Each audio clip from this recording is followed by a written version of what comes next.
Kia ora, this is Elena Noyes, Manager Investment Services at Creative New Zealand, and I'm here today to talk you through the request for proposals and what you need to do to prepare for the upcoming Kahikatea and Tōtara funding round. This is the same presentation that you may have already heard from me in one of the RFP briefings in Christchurch, Wellington, or Auckland. Now, the next relevant date to keep in mind is Friday the 26th of April, the deadline for you to ask us any questions at all about the RFP before proposals are due on Friday the 3rd of May. The Arts Council will be holding a special meeting in July to consider the makeup of the Tōtara and the Kahikatea programs and to make a final decision on the various proposals that have been submitted. We'll be able to let you know the results of that deliberation in August, and then in October, Council will be reassessing the gaps in the portfolio and making a determination about whether to open the program in 2020 for further applications. To submit questions, you may already know this, so please do direct all of your questions to our point of contact, which is Tracy, at the investments@Creative New Zealand email. That just allows us to make sure that we're collecting the right kind of internal feedback and information to give you the best kind of answer possible, and so that answer is something that you and everyone else can rely on. Answers will be posted weekly on the CNZ Portal user guide, and that link is in the RFP. So if you can see in those sections in the lower right-hand portion of the screen, you can have a quick, easy link right there. Now, what should you include in your proposal? The first most important thing to include, to really focus on, is how you'll be delivering to our investment strategy. Next, you'll also need to demonstrate the relevance of your work. This might be past reflections or an indication, projections for the future. You'll also need to provide an indication of the quality assessment methods that you'll be using. So this might be something you already have via your quality measures that you've been providing us, or it might be new reflections or different ways that you'll be measuring the quality of your work. You'll also need to provide us with an organizational chart and an indication of the key personnel in your organization that will be involved, and please be sure to check out any other requirements that might be applicable to your organization in that section in the RFP. You'll also need to provide us your updated strategic plan and business plan, and I do highly recommend that you include a strategic plan that covers the full period that you are requesting for funding. And this is because obviously we are not going to be requiring details of your activities that are 3 years from now or 6 years from now. Of course, we understand that a lot of those are not confirmed immediately right away, but we really do need to have an indication of your strategic direction, the vision of your organization for the next period. As much of the kind of high-level strategic direction that you can provide us will be incredibly useful. You'll also need to provide budgets for your activities, and please do be sure to check out Section 5 for any other requirements as applicable. So you'll remember that you submitted your program and budget last year on the 20th of November. This is the exact same thing that you'll be entering, so the activities and the financial statements. Obviously the content will be different, but the method that you'll be using is that same activity data and financial data that you're used to. Now, you'll remember that the Arts Council has established a few priorities for this funding round. It's important to acknowledge the work that you already do and the really, really strong group of organizations that we currently have in the program, and all of the really amazing work that has been done to date. The priorities are to signal the future direction of where we want to expand our funding. You'll also remember the eligibility criteria are that all organizations going through this round are current Tōtara and Kahikatea organizations, and this is really to allow you to put your best foot forward and to react and respond to the investment strategy before we consider new applications. You can also choose to merge a partner with other organizations, and I'll get to that later in this presentation.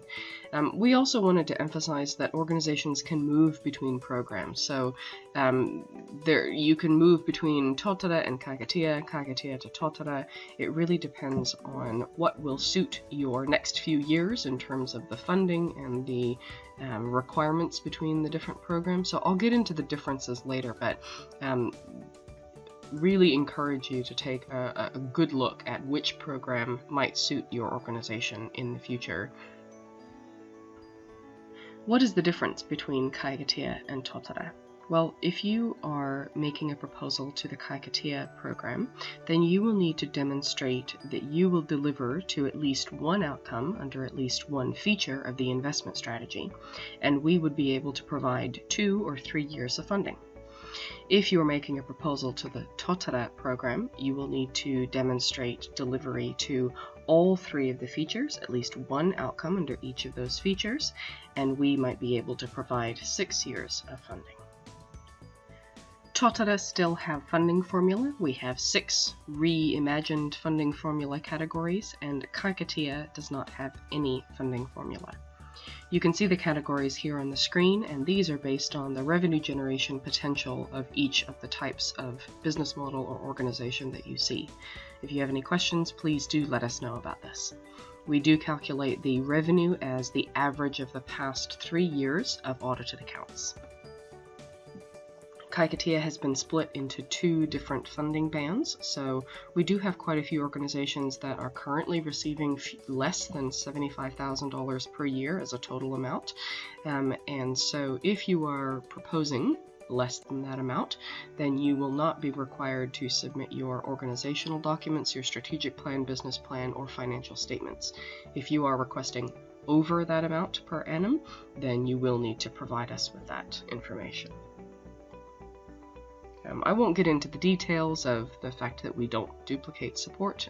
You can see a bit of an outline in the RFP of the various other agencies that we're aware of, and an indication of where Creative New Zealand's support might lie in relation to those agencies. If you have any questions again with this, please let us know, and we're happy to respond on a case-by-case basis. Now, I said I'd get to the arrangements for partnerships and collaborations in this presentation. So if you're looking at a formal type of partnership or collaboration with another organization, now that could be an organization within or external to the current portfolio, you'll need to decide who will be that organization that will submit the partnership proposal and receive and disperse Creative New Zealand funding. The other organizations that are in that group will need to write a letter of endorsement that the first organization will include in their proposal. So obviously make sure that all of the organizations are on the same page with that, and that everybody's happy with what that first organization is putting in their proposal. What happens once you submit your proposal? Well, the first thing we will do after we check for completeness is to send those proposals out for external assessment. We'll then have a panel meeting of peer assessors and a moderation process to have a look at what the peer assessors are recommending. The Chief Executive will then make the recommendation to the Arts Council, and the Arts Council will deliberate in their special meeting in July as to the final decisions that will be made in the portfolio.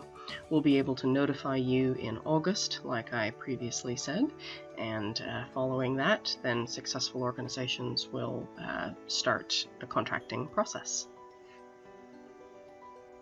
How will your proposal be assessed? Well, 2 criteria will be externally assessed, and 2 will be based on the past performance that you've had with Creative New Zealand.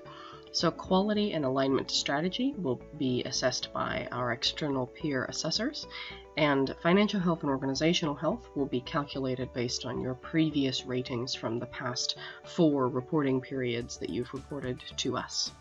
The scale will be familiar to you from previous reporting periods, from 1 to 7, and that will make up the total assessment of your proposal.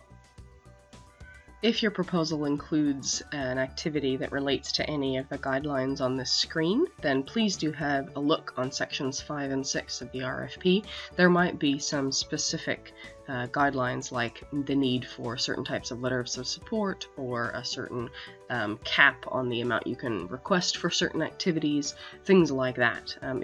If none of these apply to you, then that's totally fine. Please just follow the instructions in the rest of the RFP. Thank you so much for joining me in this presentation today. If you have any other questions, just a reminder, here's the question page again. Please don't hesitate to get in touch, and I will look forward to reading your proposal in due course.